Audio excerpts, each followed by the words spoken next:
Like so many others, who you are is largely a result of your past. We have so many positive and not so positive experiences that we start to doubt ourselves and our place in this world. Let the healing process start now.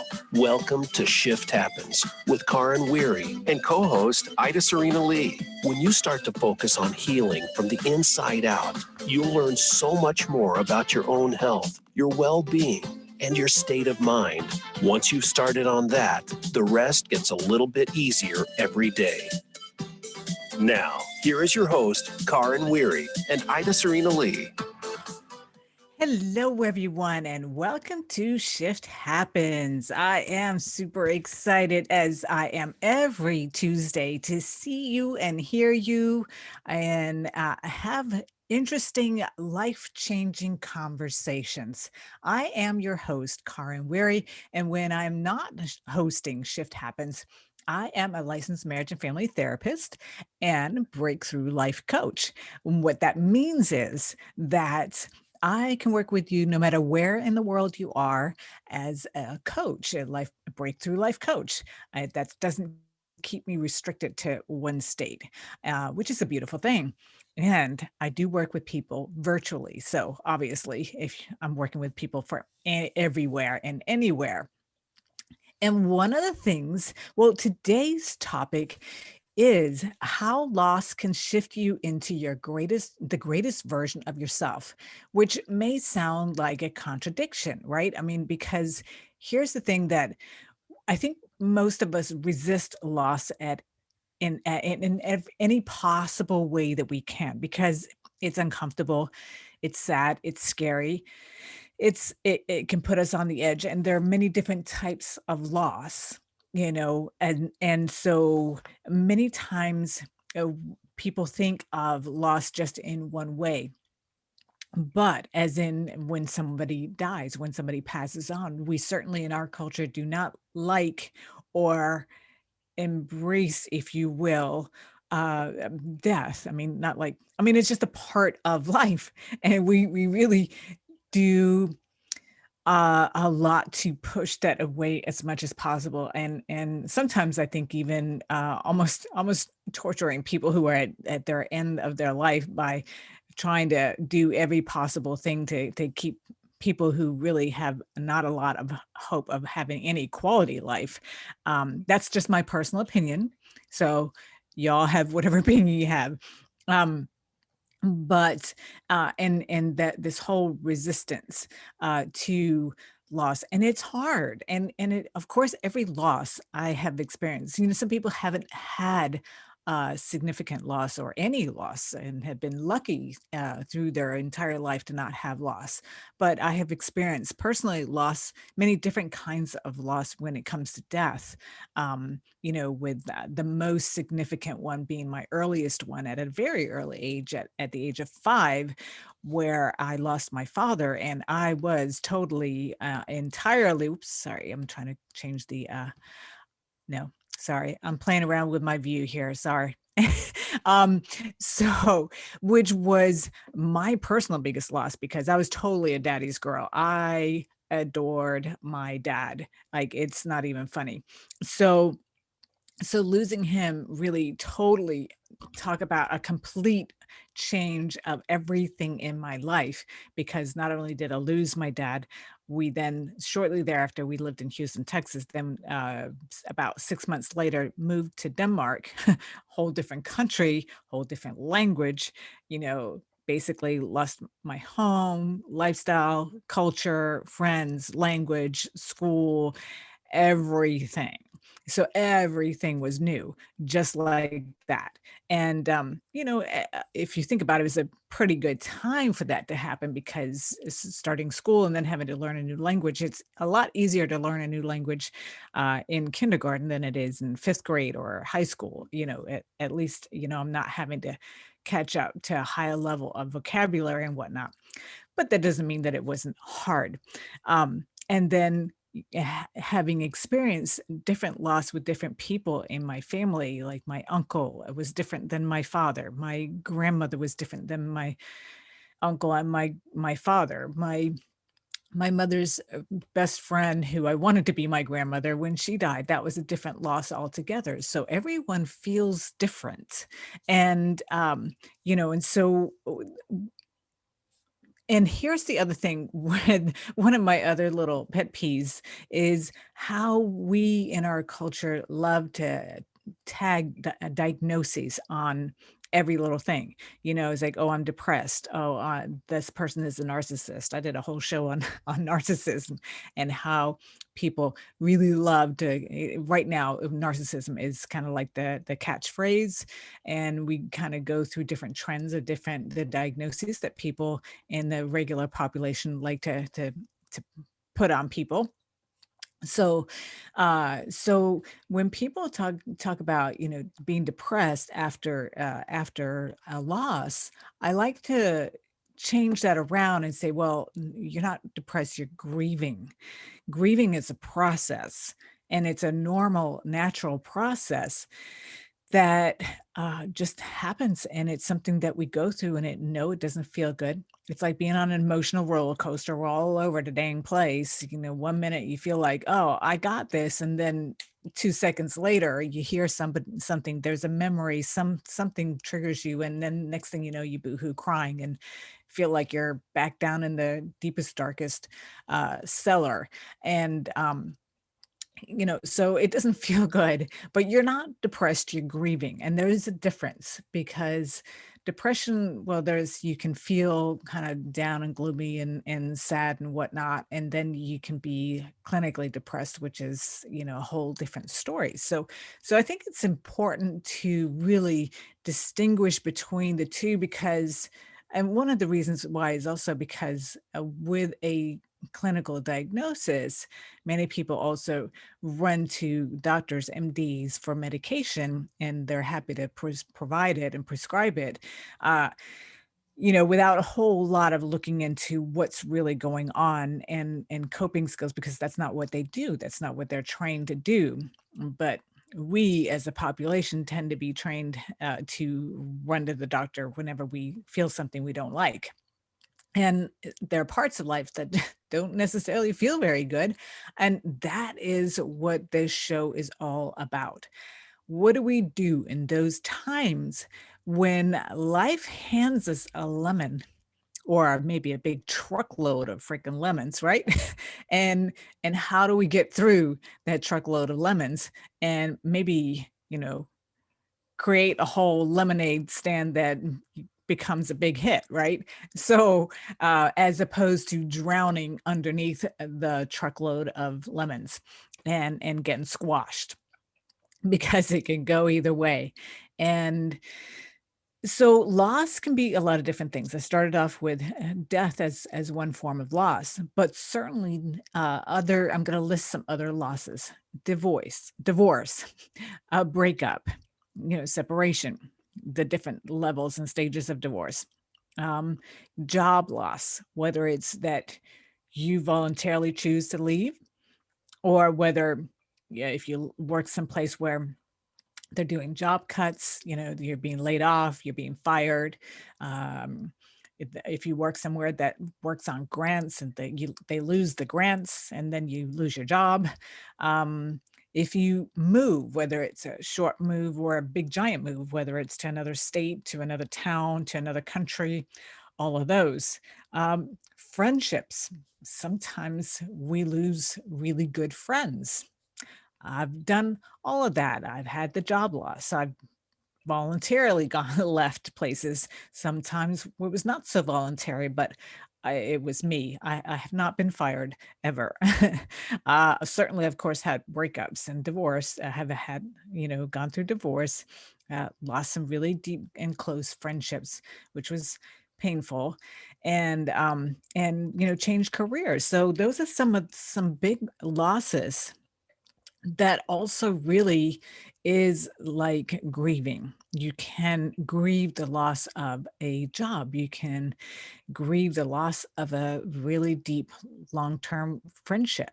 Obviously, a breakup is really, this is where a lot of people can get get right there up there to the edge of thinking suicidal and that type of thing. And because it's hard. This is your heart, that's been ripped out of your chest, and it feels awful. And yeah, and again, each breakup is different. Just depends on what all happened, but they're certainly not easy. And yeah. So here is the thing is that, and so how could loss be turned around to be something that could work in your favor, so to speak, or be something that could turn you into the greatest version of you? Um, because in many of these cases, it pushes you to the edge of your comfort zone. It probably pushes you outside of your comfort zone, way outside of the comfort zone, and way out to the edge of where you feel like, oh God, I am going to, if I take one more step, I am going over this cliff into the deep abyss, and there's going to be no end to how far I'm going to fall. And, and because of that, these are the fears that we have, all of the what ifs, what ifs. A lot of people struggle hugely with all the what ifs because their what ifs are all catastrophic. And this is something that really holds a lot of people back, all these catastrophic thoughts. However, many times people, they hold themselves back emotionally because, they don't like to cry. They don't want to cry somehow or another in our culture, at least the cultures that I have lived in. I don't know about a lot of cultures, but I've lived in the US and I lived in Denmark, so Europe. Yeah, now Europe is a lot of different cultures, a lot of different, so when people say European, well, okay, that's kind of a big giant um, pot of a lot of different things, languages, cultures, whatnot. So, uh, so there are a lot of people, at least in those two cultures, and I'm sure many others, where crying somehow or another has been put out as a sign of weakness. A lot of people feel like they're weak. They feel, of course, vulnerable, which is where the weakness comes from. But um, it's definitely something that, and of course, especially for males more so than females. Um, and possibly what has happened for a lot of females is being told that, oh, you're using your tears to manipulate, and that's certainly not okay to do that, and it's not very beneficial to anybody. However, here's the thing: is that suppressing this, tear crying can really be a very healthy, a good release of giant emotions that otherwise, if we try to trap them and get them stuck and suppress them, just becomes a big giant mess of toxicity. And I'll get a little bit into that a little bit later more. But, yeah, and so really one of the things that's gonna be important is to be able to let it out, cry it out, and some people think that if they go there rather than suppressing and distracting and doing all those things, then the emotions that are gonna come out are gonna be way too overwhelming. They're going to, yeah, flood. It's never gonna stop, and, and that is just not true. You're not giving yourself enough credit. And of course, if you spent a lifetime of stuffing and suppressing, there's going to be a lot there, which is why it's way better to just, as it's coming, release it. Release it, then you're not carrying it around. But we'll again get into that in a little bit. So through today's show, what we're going to go over is I'm going to go over 5 lessons. So 5 things that you can actually do that are tangible, that can help pull out the best of you through go by going through loss. Because that's the thing is that when we can take painful, challenging situations and come out on the other side, learning how resourceful we are, learning how to be better, maybe having probably learned a lot of lessons about ourselves and grown, then by all means, that was part of our journey and part of what is going to make you that better person, that better version of yourself. Many times people find more compassion for others as they're going through their struggles because, you know, when we have gone through something ourselves, it's easier for us to put ourselves in other people's shoes when they are going through challenges.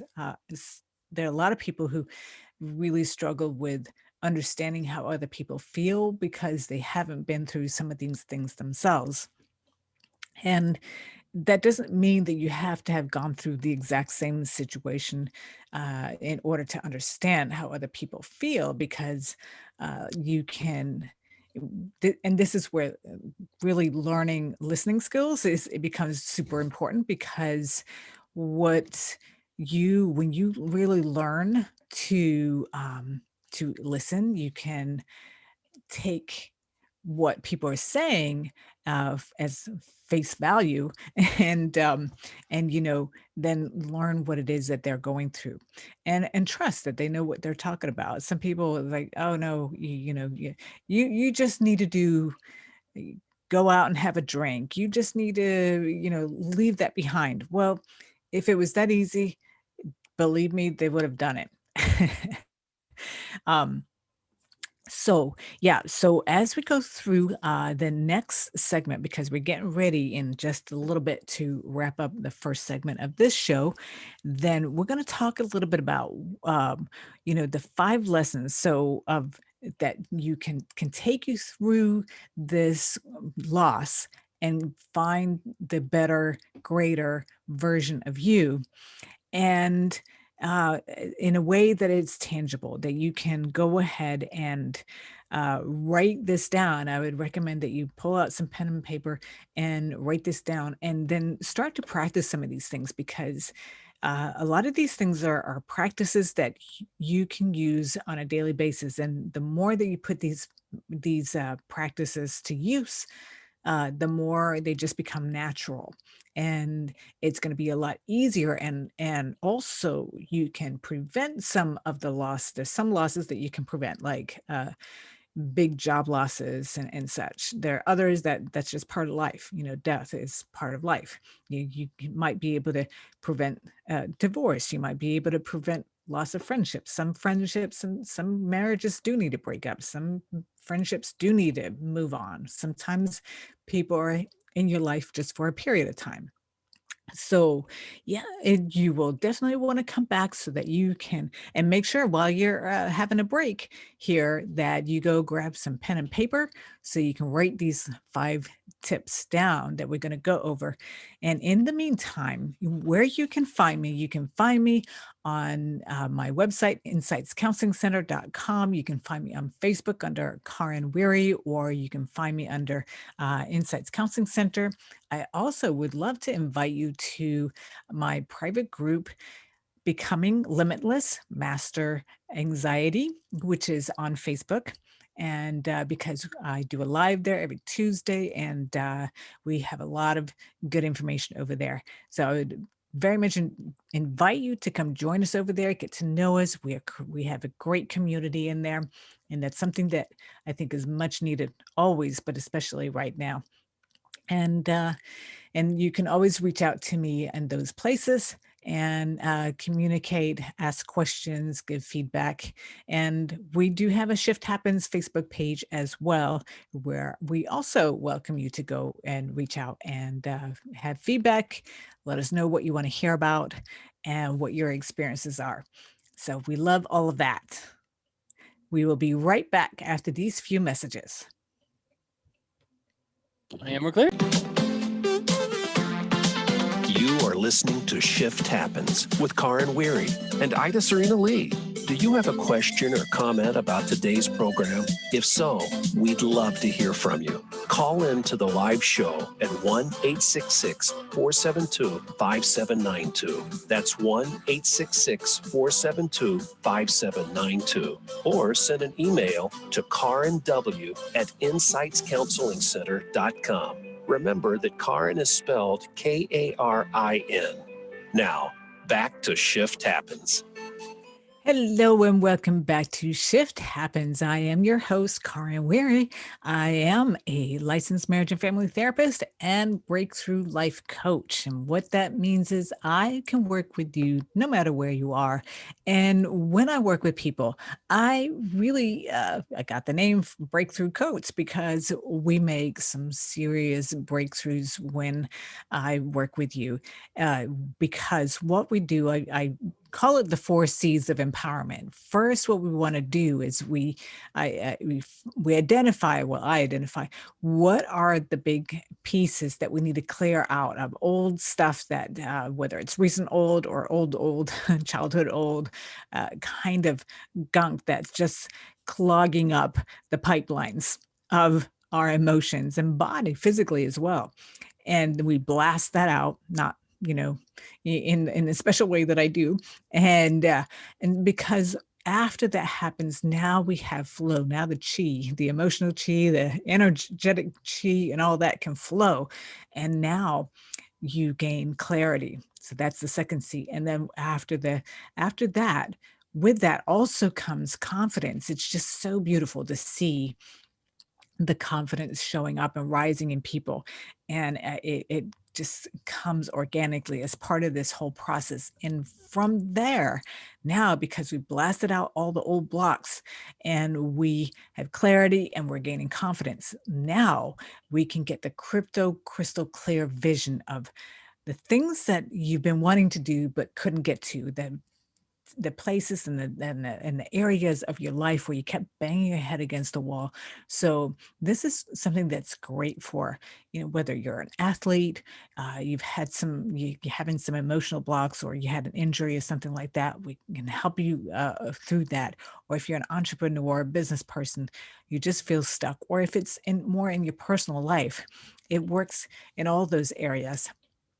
And in fact, the beautiful thing is that just as these emotional blocks will overflow and cause problems in all areas of your life, so does the blasting out and clearing of these things also overflows into all areas of your life. So if you're an athlete and you're struggling over there, once we do this work, your personal life also tends to get better as well as your professional or athletic life and your professional life. So it's a beautiful thing, and it's a process that will way shorten the time that it takes for you to get there, where maybe it could have taken decades or years to get there, if you ever got there, to literally a couple of months. And most people I work with, is 90 days, and you get there.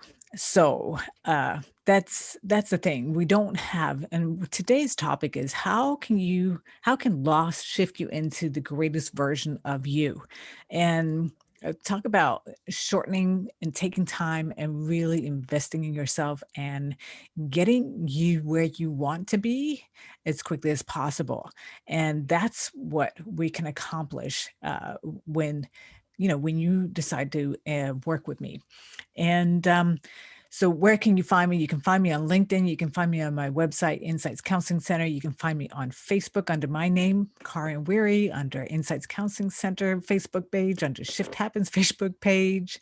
Um, and yeah, so enough about that. So we are talking today about how loss can shift you into the greatest version of yourself. And again, sometimes this can sound a little contradictory. It's like, well, wait, what are you talking about? Loss could actually shift me into the greatest version of myself. How is that? Well, again, what happens when we have a loss, whether it's a breakup or loss of a job, and different things like that, loss of a friendship, loss of home, loss of, a loved one. Uh, what happens is that we are often pushed to the edge, and is in those situations, often we are despairing. We are in deep despair, in panic, possibly high levels of anxiety. Um, and here, just to use a specific example, that was from my personal life. So when my son was little, when he was 3 years old, 3, 4, he was having a lot of problems. He was not a daycare kid, let's just say that. And we really needed 2 incomes to make things work. And, so it was just not good at all, and I'm talking not good at all. And so it got so bad that I decided, "You know what? I can't keep doing this. It's tearing me up, it's tearing him up, and if we keep it going like this, he's gonna be in DJJ, juvenile detention, soon." Yeah, I'm kinda joking, sorta, kinda not. Uh, but, if we kept that way, it was possible. And, so I decided to quit my job so that I could go ahead and be with him and do what I needed to do to take care of my son, because I knew I only had so much time with him because he's gonna grow up and then it's too late. I can't go back in time and fix things. My financial situation, well, that's really scary, but I do have the ability to go and fix that. I don't know, I had no idea how we were gonna make things work because we did not have enough money to cover everything with one income. However, my child, was more important to me than my financial situation, and that was so flippin' scary. It was the scariest time of my entire life, because I had nightmares during the daytime of where we were going to end up. And, I was imagining losing our home and ending up in some horrible trailer park with pedophiles and drugs and all kinds of horrible, horrible things with my precious little child. And it was horrifying for me. None of that ever came to fruition, but I certainly had many, many, many sleepless nights where and I'm a good sleeper. To me, sleep is sacred, let me tell you. So I would I would sleep maybe 3, 4 hours and I would get up early, early because I couldn't sleep. My brain was going and I was on the edge, let me tell you what. And what happened was I had to figure out a way to make this work. I had to. And somehow or another, this is how I started my private practice. And here's the funny thing. The funny thing is, which funny now, wasn't funny then at all. But I was working for an agency, and in my field, people who work for agencies, they do not make what they're worth, not at all, considering honestly the life-changing things that happen when we do good work in my field. When we do good work, we literally save people's lives and create people who are going to be productive, who are great partners, great parents, great employers, great entrepreneurs, all these kinds of things. We bring the best out in people when we in my field do really good work. Not, so that's just putting it out there and saying it as it is. It's true. and and I was feeling quite bitter about how I was getting paid, how people in my profession are getting paid, and feeling like after all these years, all of the sacrifice that I made to get into this field, putting myself through college, working full time while going to school full time, doing all this stuff. It's a sacrifice. And now being 10 years into my field and still making not even 40,000 a year. This is 10 years ago. That was kind of a sour lemon. Talk about a truckload of lemons. I felt like I was, having to drink the lemonade with no sweetening in it whatsoever. So I was getting kind of resentful and bitter. Now, because of this happening with my son, although I like my job, I had the resentment and all that kind of stuff. So I felt really stuck. But because of my son, I had to do something drastic. And like I said, I quit my job and I started a private practice. And so I started with a negative income, which is horrible. And because, you start out, I didn't have private clients at the time. And it was something that had to build up, and I didn't have a lot of time either because I had my son full time, which meant that it would have to be after, my then husband came home from work that I could see people.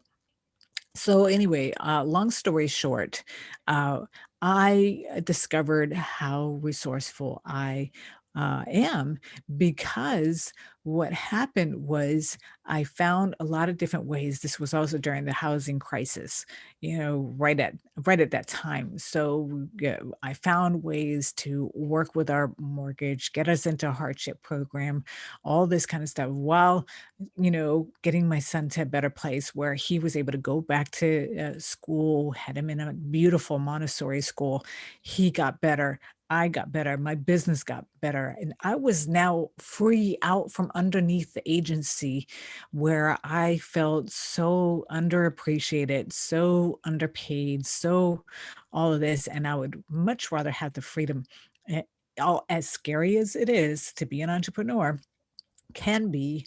I would much rather have that. Now, it took me a while to get there because I remember there was a time where every month my accountant who was a friend of mine, I would call her every month, was like crying. It's like, oh my God, look at these numbers. And she was wonderful. She would tell you, you're doing great, Karen.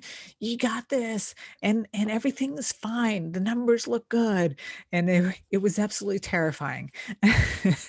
And here I am, how many years, 11 years later or something like that. And, I've done different things at different times. Sometimes I've worked for another company to add a little something, and other times I've been able to make things. But it's still my decision. I'm not stuck in an agency. I am doing what I love to do. And with all of this, have gotten so much better in my profession. So this is one of those things again, so it gets you to, for some people, maybe, losing that job was it's security. That's the thing that you're swapping out. You're swapping security for freedom. And you know, because when you're still in the unknown, we all want the crystal ball where we could look in and see, oh, well, in 3 months this is gonna happen. So then I could just, say, "Oh, well, screw this job. I'm gonna go off and I'm going to go on vacation because I know in 3 months on this date, then I'm gonna have this other opportunity that's gonna come up and everything's gonna be fine." That would be awesome, right? But that's not how life works. We just have to go out there and following everything's new. We don't have any anchors. And then suddenly the part when we come to a standstill, this is this is the piece is that, and I was talking about 5 lessons. So the first one is that we really have to feel our emotions. We have to sit with them. In order for that to happen, we have to sit still. So we have to stop. Just stop. Stop running around. Stop getting on your phone. Stop watching movies. Stop drinking alcohol. Stop taking drugs. Stop doing all of those things. Give yourself time to feel the feelings. And yes, I know they don't feel good. It feels like fear, it feels like anxiety, it feels like depression, it feels like terror, it feels like all kinds of horrible, ugly things. But when you feel it, you allow yourself to feel it and let it flow through you, then rather than letting it get stuck, and this is what I was talking about before. When we distract, stay busy, busy, busy, busy, busy, because that way I don't have to think about it. I can just pretend it's not there. Then guess what? It's still there. No matter how much you suppressed it, so managed to compartmentalize and this, that, and the other. You know where it comes up? for most people, this is the telltale sign. If you don't like to be by yourself, if you don't like to be where it's quiet, and if you don't, if when you're at nighttime, you go to bed, and now you're forced to be quiet and to be still, and you have a hard time turning your brain off to go to sleep. Those are three telltale signs. It doesn't have to be all three, but it certainly is at least one of them. Those are all telltale signs that you've been stuffing and suppressing, and this stuff is like toxic arsenic or something that just is seeping out of the cracks and poisoning your entire body, poisoning your mind, poisoning your emotional health, poisoning your physical body, literally, because all of this stuff, in fact, yeah, leads to high levels of stress, which is what leads to your brain shooting out cortisol, and long-term high levels of cortisol leads to inflammation, and that's what leads to all the chronic illnesses and pain and inflammation and arthritis and all these different kinds of things. This is all uh, actual facts. So you are killing yourself by suppressing and distracting. We are going to be taking another short break before coming back to talk more about what are the five things that you can do, the five lessons that you can do to come out of loss on the other end, being a stronger, better version of yourself than you ever imagined that you could be. We talked about two.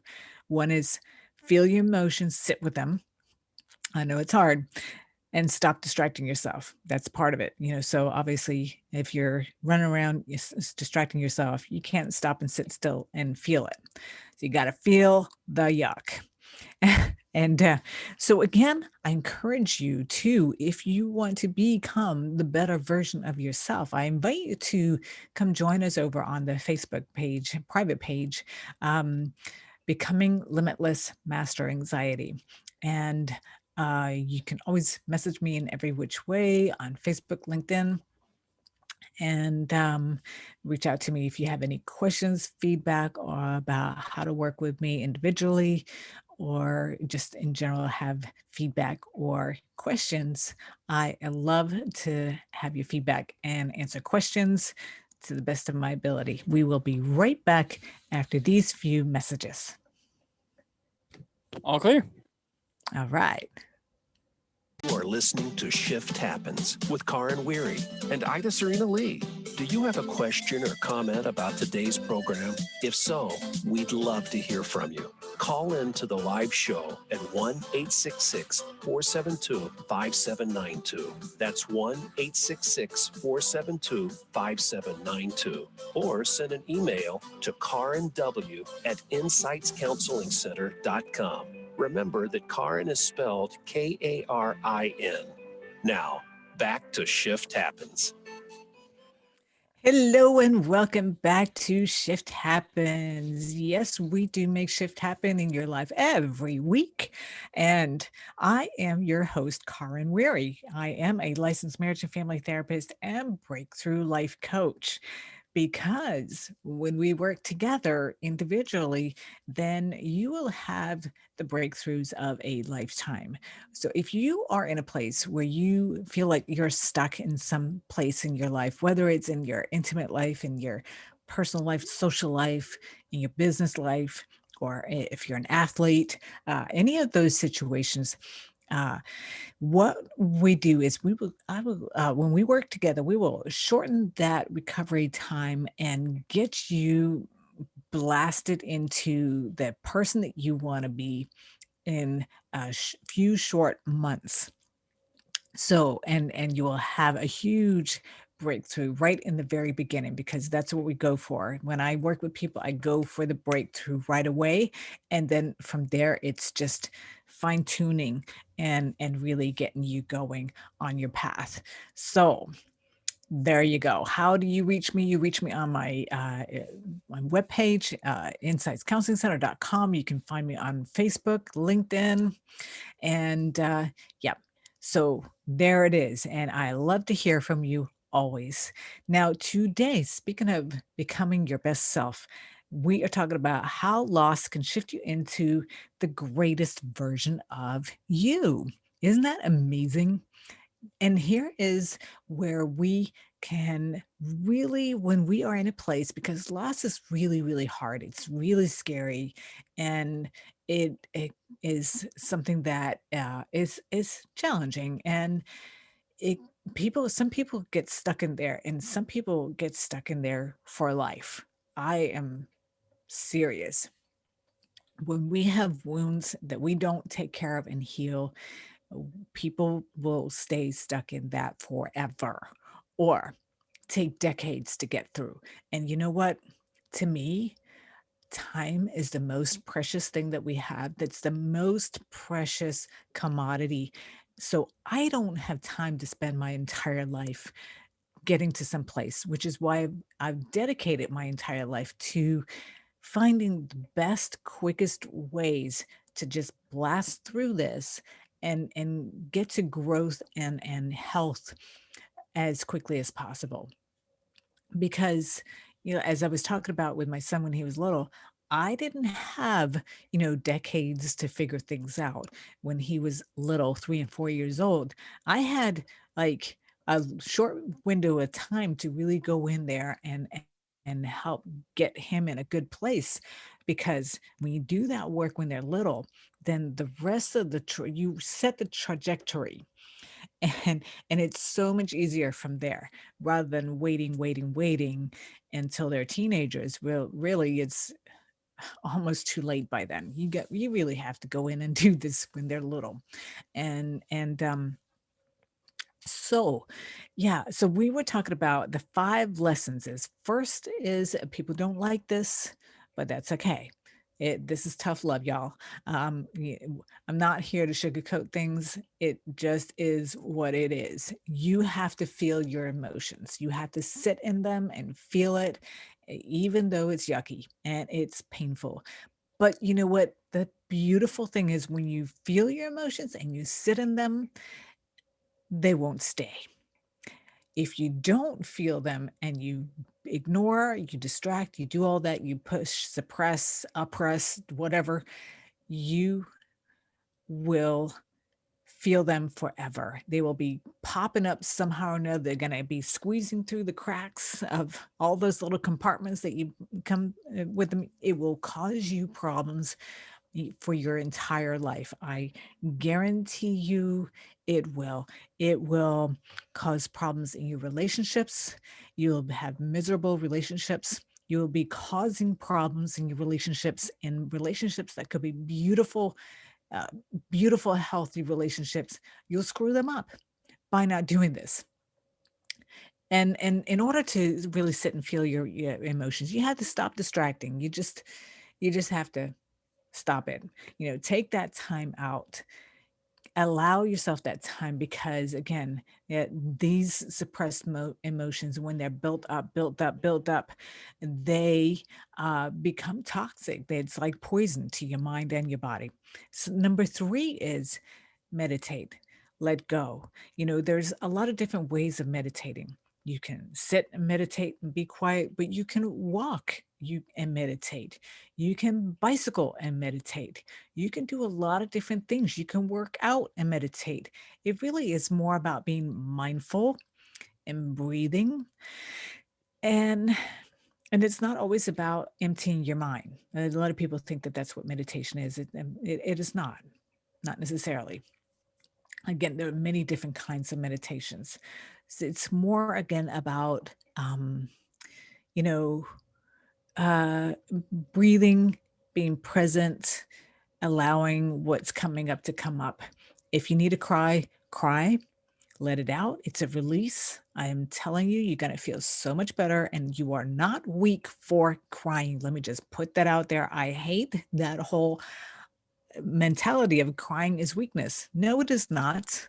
You're a human being, you have human emotions, and releasing those emotions, if it's by crying, is just that. It's just a release of emotion. And you're much better afterwards because now you let it go and you're able to go on, which what this is all about. And then number 4 is look for opportunities. What are the things that you disliked about your life so far? What have you wanted with it?